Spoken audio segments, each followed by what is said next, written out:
बीडच्या गेवराईमध्ये लक्ष्मण हाकेंच्या गाडीवर दगडफेक, तर हाके समर्थकांनी भिरकावली चप्पल. विजयसिंह पंडितांचे समर्थक आणि हाकेंचे समर्थक आमने सामने.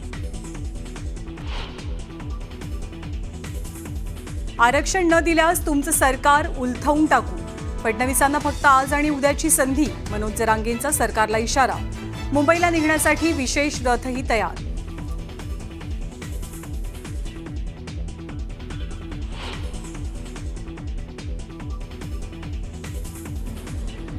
हातात काढून देण्याची ते सामर्थ्य आमच्यासारख्या 96 कोटी मराठ्यांमध्ये आहे. जरांगेंनी मुख्यमंत्र्यांच्या आईचा अपमान केला. फडणवीसांवर खालच्या शब्दात टीका खपवून घेणार नाही. भाजप नेत्यांचा मनोज जरांगेंना इशारा.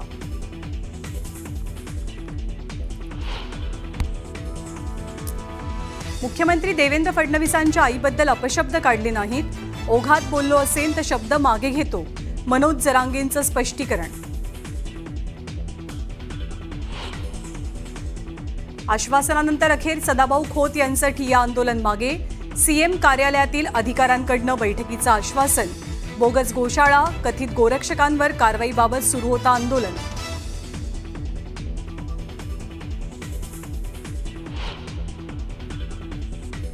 प्रांजल खेवलकर प्रकरणामध्ये रोहिणी खडसेंच्या अडचणी वाढण्याची शक्यता. पुरावे नष्ट केल्याच्या आरोपावरनं रोहिणी खडसेंविरोधात गुन्हा दाखल होण्याची शक्यता.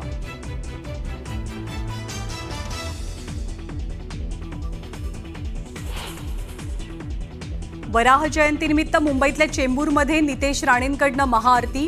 सकल हिंदू समाजाकडनं नवी मुंबई आणि ठाण्यातही आरतीचं आयोजन.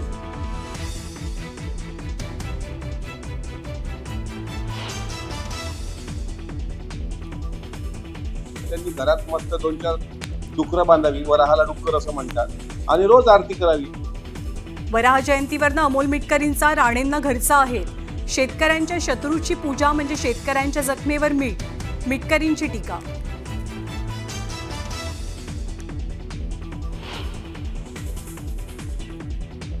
डीजेच्या ऐवजी बाहेरगावचे बँड लावा.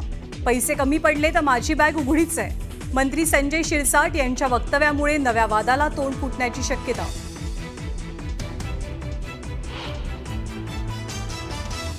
राज्यभरात गणेशाच्या स्वागतासाठी जोरदार तयारी. बाजारपेठांमध्ये गर्दी. सार्वजनिक मंडळांची तयारी अंतिम टप्प्यात.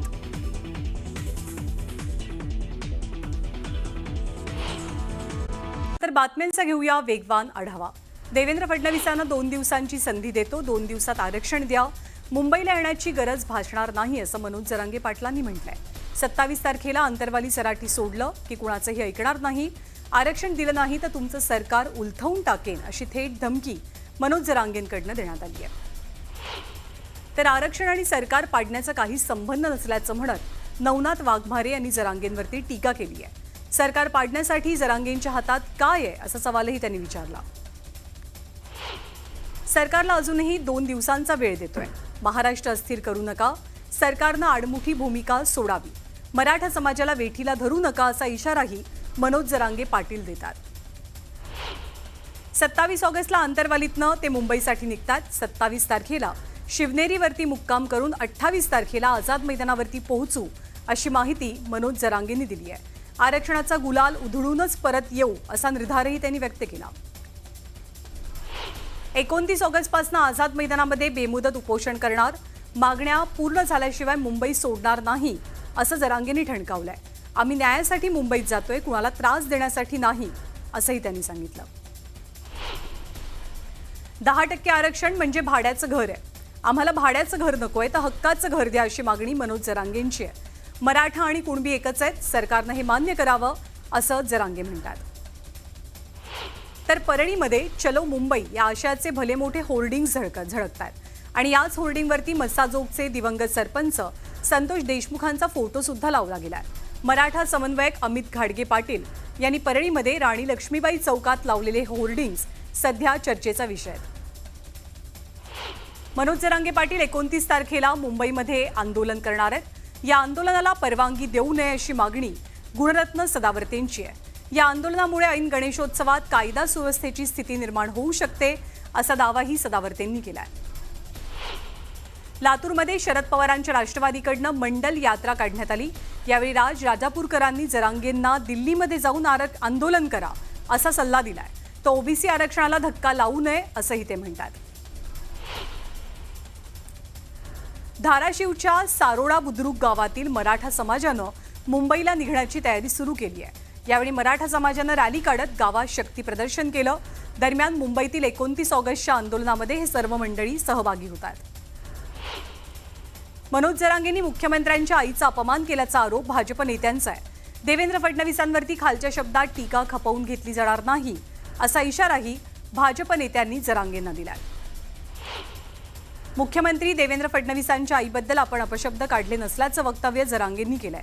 ओघात बोललो असेल तर शब्द मागे घेतो असंही त्यांनी स्पष्ट केलं। पुण्यामध्ये सदाभाऊ खोतांना धक्काबुक्कीचा प्रयत्न झाला। न्यूज 18 लोकमतच्या कार्यक्रमात सहभागी झाल्यावरती ही घटना घडली।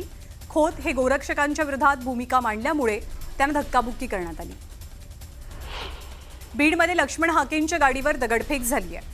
विजयसिंह पंडित यांच्या कार्यकर्त्यानं ही दगडफेक केल्याची माहिती आहे। त्यामुळे आमदार विजयसिंह पंडित आणि हाकेंमधला संघर्ष चांगलाच पेटला। भाजपच्या मुंबई अध्यक्षपदी अमित साटम यांची निवड झाली आहे। भाजप प्रदेशाध्यक्ष रवींद्र चव्हाण यांच्याकडनं अमित साटम यांच्या नावाची घोषणा करण्यात आली। मुंबई महानगरपालिका निवडणुकांच्या पार्श्वभूमीवर भाजपनं केलेली ही घोषणा महत्त्वाची मानली जाते। अमित साटम यांना मुंबईच्या प्रश्नांची जाण आहे। येत्या काळात साटम यांच्या नेतृत्वात भाजप मुंबईत घोडदौड करेल आणि ती घोडदौड राखेलही। साटम यांच्या नेतृत्वात मुंबई पालिकेत महायुतीची सत्ता येईल असा विश्वास मुख्यमंत्री देवेंद्र फडणवीसांनी व्यक्त केलाय। शहापूरमध्ये भाजपनं महाविकास आघाडीला धक्का दिला। माजी केंद्रीय मंत्री कपिल पाटील यांच्या नेतृत्वात मोठ्या संख्येत पदाधिकाऱ्यांनी भाजपत प्रवेश केला।